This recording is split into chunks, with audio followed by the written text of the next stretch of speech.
TV personality Stacey Holland wants to be fighting fit and physically able to defend herself in the event of a dangerous situation.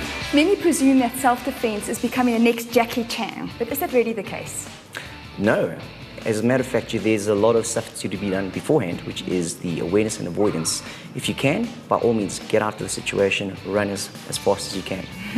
If you have to, as a last resort, survival techniques, and that's where you need to be fit to fight. So Stacey, what is your philosophy on personal power? Well, Lisa, when I think about personal power, I think about the word empowerment, and you've got to engage your mind as well as your body. You've got to be able to make the right decisions, understanding your environment. For me, that makes you more powerful, but then also having the physique, the body, the ability, the stamina, whatever it is, to deal with whatever the situation is. So would you know what to do if you were threatened, say, tomorrow? I think I know what to do. I think I would be able to somehow handle it, but I'm not 100% confident that I'd be able to deal with the situation effectively. The body works best when you use the muscles all together in one synergy and one motion, rather than using muscles in isolation. That's where they're weakest. So Warren, will you show us some of your techniques together with fitness ideas so that we can combine this all together to create an explosive workout? Okay, let's go for it. Cool. What's exercise number 1? So exercise number 1 is just getting the body nice and loosened up. We're going to take both hands and just throw it down in front of you. And gradually, as your body warms up, you're going to do this harder and harder and harder and harder. All right, and we'll show you the self-defense application of this at a later stage. 8, 9, and 10. I could feel it everywhere. Arms, core, felt good. Good. Okay, second exercise. Right, second exercise, a very similar exercise, but it's called the shove. Okay. Right? The idea behind this is obviously try to get as much of your body weight behind your shove as possible. So when you're shoving it, push through. Sure. And through. 5. Seems a bit funny, actually. It does. Hey, all sorts of funny movements. Okay, so that definitely does not work one muscle in isolation. It's not like doing a bicep curl where you're literally just working your bicep. You're working your whole upper body. I can feel all the muscles tensing. Definitely my core is working. So I think we can check that one. Okay, good. Explosive power done. Next one is agility. How do we work agility in one's routine? Right, so the agility routines that we have is to get the legs moving. Agility basically translates to how fast you can get your legs moving. And it looks like a bit like a dance, and it is a bit of a skipping. So slowly first. When I say go, do it as fast as you can. Ready, set, go.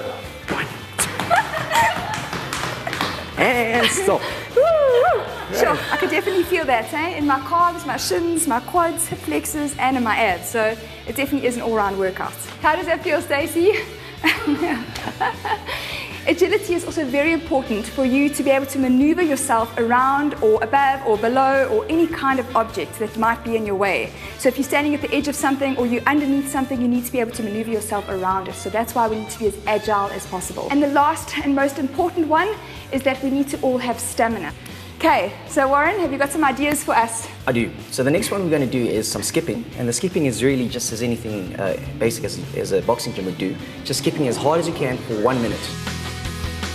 There are numerous benefits to boxing or martial arts training and exercises. They provide self-defense skills, sculpt and tone the whole body, and provide a good cardio workout. This type of exercise is ideal for those who enjoy training that requires focus or the shy type who'd like to build confidence. 3, 2, 1. Woo! That was a good workout. So let's just recap. In order to be fighting fit, you need to have some explosive power, you need to be as agile as possible, and of course, boast lots of stamina. So Stacey, how was that compared to your regular workout? I loved it because it uses muscles that I never knew existed or I haven't felt in a while. I used to do karate when I was younger. It just reminded me, though, that you've got to keep up with it so that you can rely on your body to act in instances like this. So therefore, the most important preparation is to make sure that you are fighting fit. This, at the end of the day, could absolutely save your life.